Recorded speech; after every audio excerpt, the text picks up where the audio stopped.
Walk into the hushed, mahogany road showrooms of Geneva or Mayfair, and the air carries a specific scent: expensive leather, espresso, and the quiet click of mechanical movements.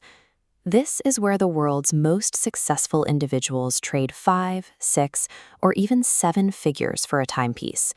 It's an environment meticulously designed to make you feel like you're stepping into history. Swiping a card here means joining an exclusive lineage of success, acquiring a piece of heritage and undeniable status. What you are actually buying is a perpetual engine for your wrist. It's a marvel of human microengineering, assembled by hand with microscopic precision. These machines are built to survive extremes most of us will never face. They can withstand the violent vibrations of a racetrack or the crushing pressure of the deep ocean. A piece like the Cosmograph Daytona represents the ultimate reward. It's a physical manifestation of decades of hard work and accumulated wealth. Strapping one of these to your wrist signals to the world that you have officially arrived. You've conquered your industry, and now you have assumed total control over your life. But even in a world where everything has a price, this transaction has a limit. No boutique manager, no matter how attentive, can sell you an extra hour of the day. This chart shows the relationship between an individual's monetary value and their available discretionary hours. It reveals a brutal reality.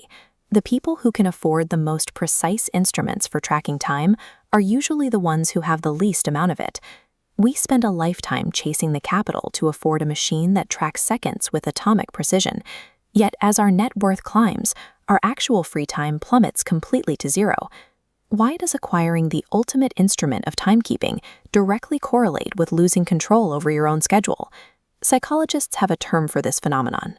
They call it the time poverty trap, and it almost exclusively strikes those who have reached the absolute pinnacle of their careers. The corner office and the global portfolio require a steep hidden cost. You gain incredible financial leverage, but you surrender your personal autonomy to maintain those very assets. When you glance down at your wrist, you see a disciplined, rhythmic progression. It provides the illusion of mastery over a chaotic, demanding life. Look beneath the sapphire crystal, though. Those cold mechanical gears aren't actually controlling time. They are relentlessly documenting its depletion.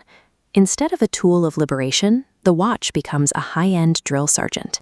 It dictates exactly how late you are for your next board meeting, and it constantly counts down the remaining minutes you have before boarding yet another exhausting red-eye flight. In this environment, the masterpiece loses its romantic appeal. It binds you to your unending obligations, acting as a gilded shackle. We are seeing a shift in how the modern elite define wealth. True luxury in the 21st century is no longer measured by the weight of gold on your wrist. The ultimate status symbol is having discretionary time. If a watch can't buy you that time, how do you get it? The modern investment strategy solves this by paying for services. You aggressively delegate, outsource your tasks, and learn to say no to reclaim your schedule. Instead of obsessing over the instrument measuring the hours, the focus moves to the quality of the intervals themselves. The writer Ben Hecht perfectly captured this urgency. He noted that time is a circus, always packing up and moving away. And here is the great equalizer. A $1 million mechanical masterpiece operates at the exact same frequency as a $5 plastic clock. Wealth has absolute limits. No watch, regardless of its engineering or its price tag, can slow down a beautiful evening or pause the fleeting years of raising a family. A luxury timepiece is a beautiful reward for decades of hard work. Wear it with pride, but remember that it is strictly a tool of measurement. It tells you the time. Only you can decide what that time is worth.